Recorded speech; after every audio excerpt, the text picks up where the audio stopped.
Presenting Civil Guruji app available in Google Play Store. Download now.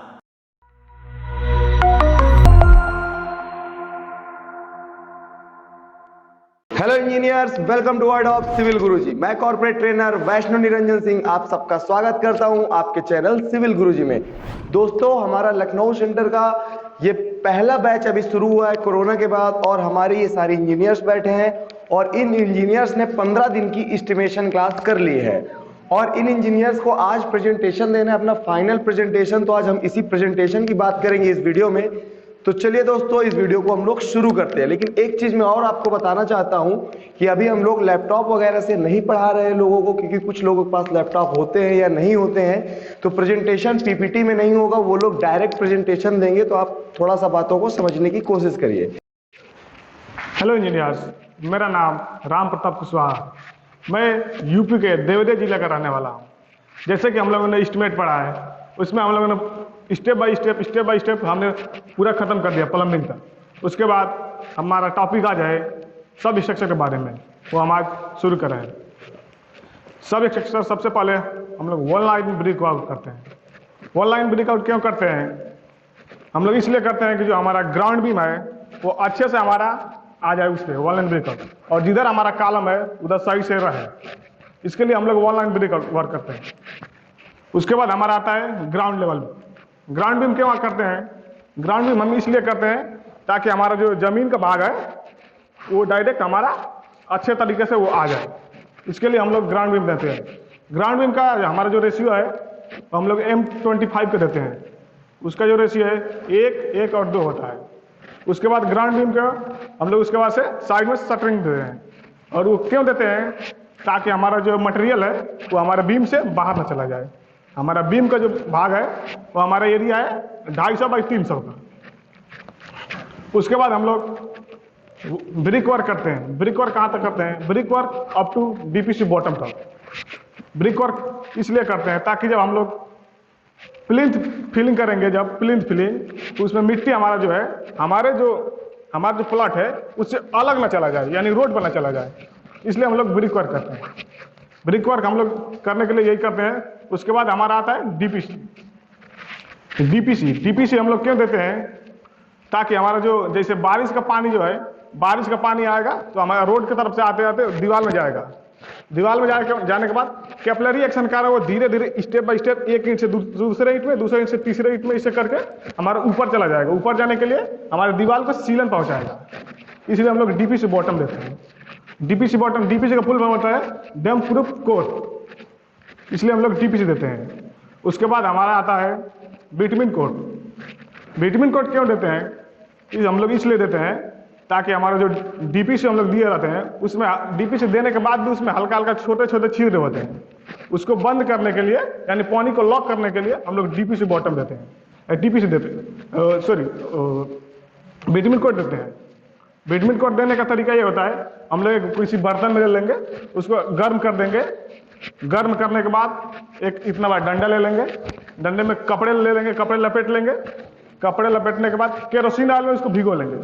Kerosene oil में भिगोने के बाद उसको 2 या 3 mm मोटा करके पूरे हम लोग डीपीसी पे लगा देंगे।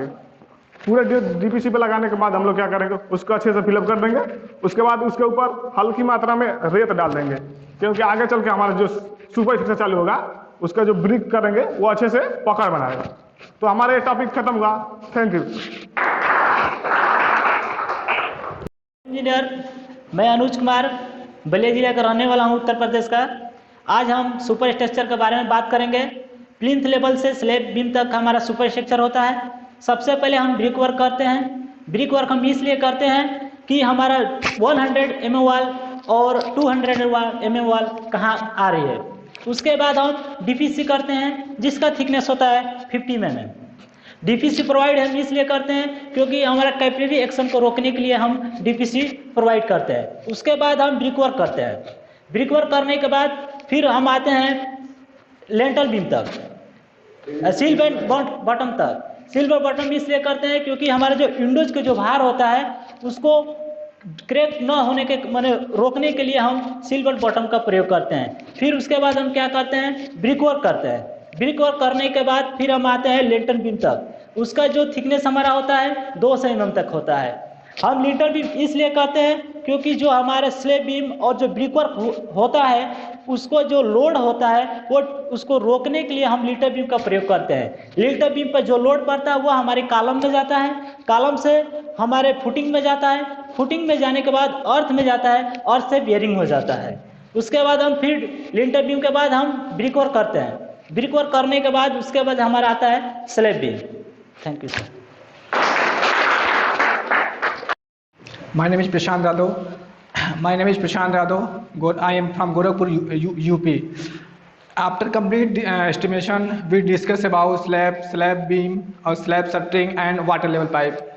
स्लैब बीम जो हमारे स्लैब के जस्ट नीचे जो हमारा वर्टिकल हॉरिजॉन्टल बीम होता है उसे स्लैब बीम कहते हैं। स्लैब बीम का वर्क क्या होता है, जो हमारा स्लैब का लोड होता है वो बियर करके कॉलम में ट्रांसफर करता है और इसके कॉलम में ट्रांसफर करता है। उसके ऊपर जो स्लैब होता है, स्लैब और स्लैब बीम की कास्टिंग हम दोनों एक ही साथ करते हैं तथा इसको मीटर क्यूब में मेजरमेंट करते हैं। तो इसे कास्टिंग करने से पहले हम शटरिंग करते हैं।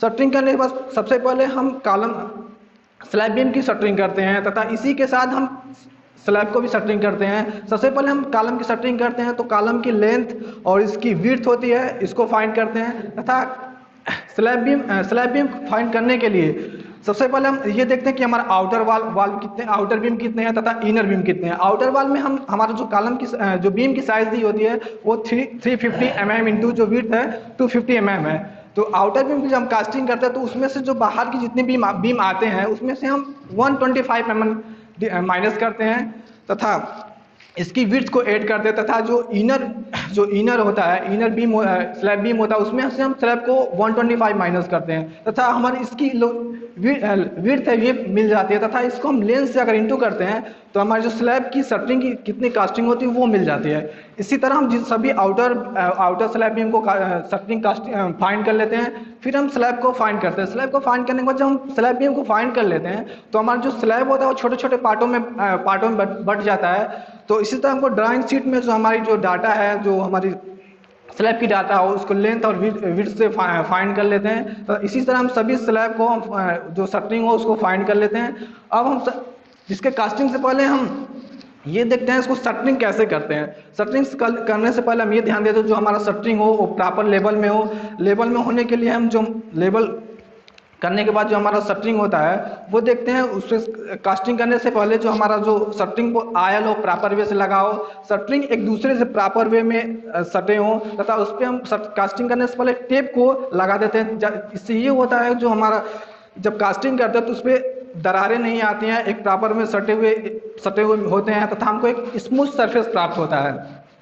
इसके बाद हम उस जो शटरिंग को सपोर्ट देते हैं ये देखा जाता है। जो सपोर्ट देते हैं उसमें प्राप्त की सहायता से देते हैं। प्राप्त क्या होता है?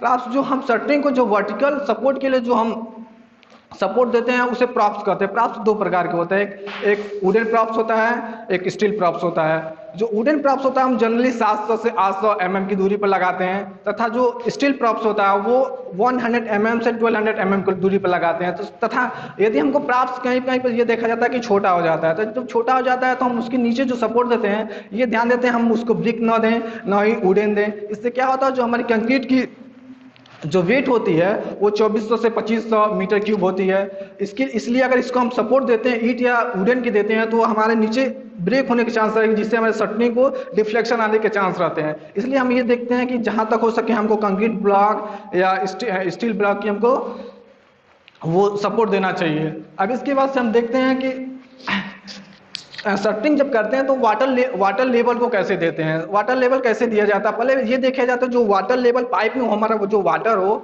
उसमें कोई वाइट्स ना हो तथा इसको भरते समय ये विशेष ध्यान दिया जाता है ताकि हम इसको प्रेशर के साथ ना भरें तथा भरते समय हम जो किसी टब में इसको डुबो के भरें तथा अगर कोई भी वाइट्स या बबल रहता है तो उसको 2-3 बार हम ट्रिप कर लेते हैं।